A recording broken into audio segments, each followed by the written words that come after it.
बताया कि ये मैत्रेयी को उन्होंने कहा, याज्ञवल्क्य जी ने, नवा अरे सर्वस्य कामाय सर्वं प्रियं भवति, आत्मनस्तु कामाय सर्वं प्रियं भवति। अन्यों में प्रीति, सब में प्रीति सबके लिए नहीं होती, अपने लिए होती है। और आत्मा में प्रीति किसी अन्य के लिए नहीं होती।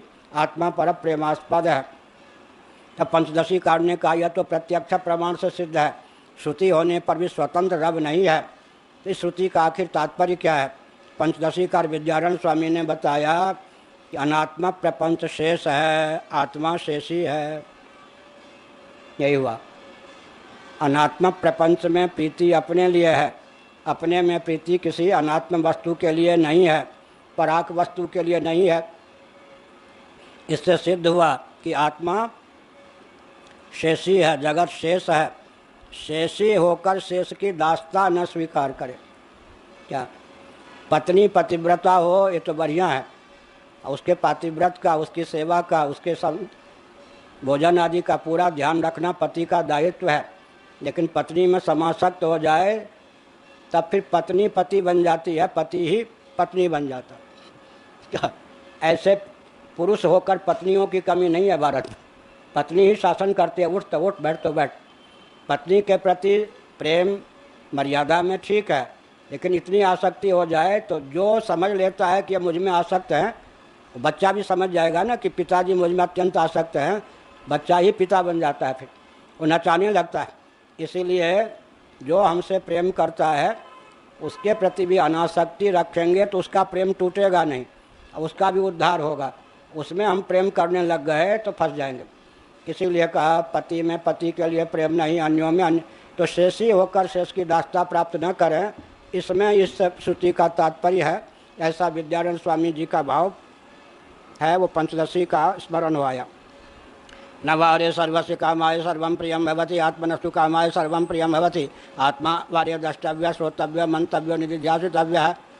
तब प्रश्न उठा कि उस आत्मा का अधिगम कैसे हो? तो कहा, पहले कहा द्रष्टव्य, दर्शन कर ले, आत्मा द्रष्टव्य है, दर्शनीय है तो एकमात्र आत्म तत्व ही।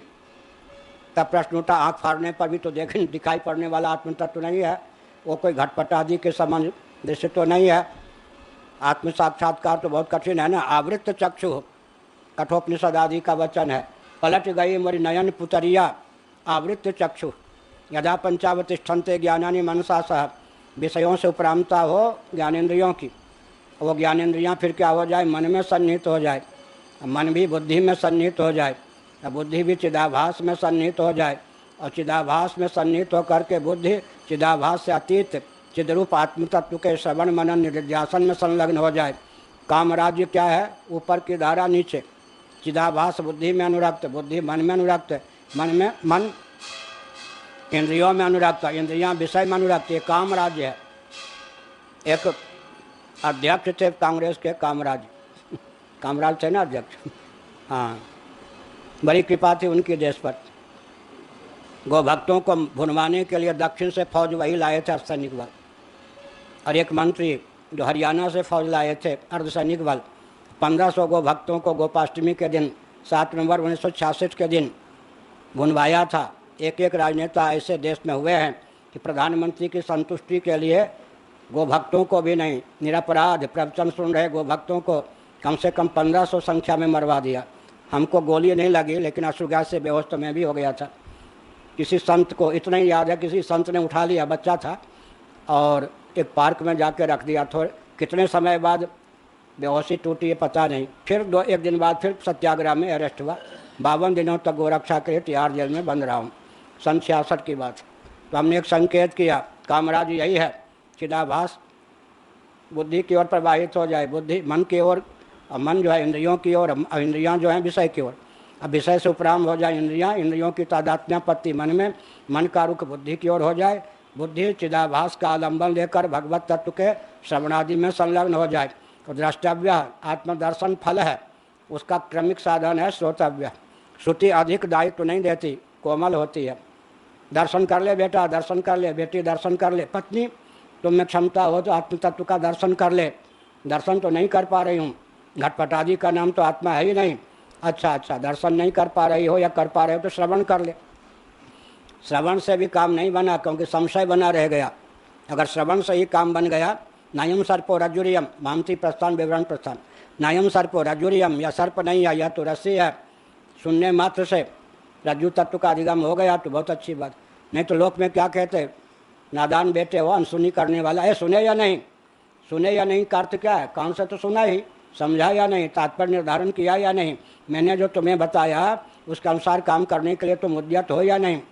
तो अगर श्रवण से अज्ञान निवृत्त होता है, लेकिन कोई संशय रह जाए तो अज्ञान निवृत्ति में प्रतिबंधक बन जाता है। उस संशय की निवृत्ति के लिए मंतव्य मनन है। मनन करने पर भी विक्षेप कदाचित रह जाए, उसके निवारण के लिए समाधि ध्यान है। विपर्य रह जाए अन्य बुद्धि अन्य में, उसके निवारण के लिए निधिध्यासन है।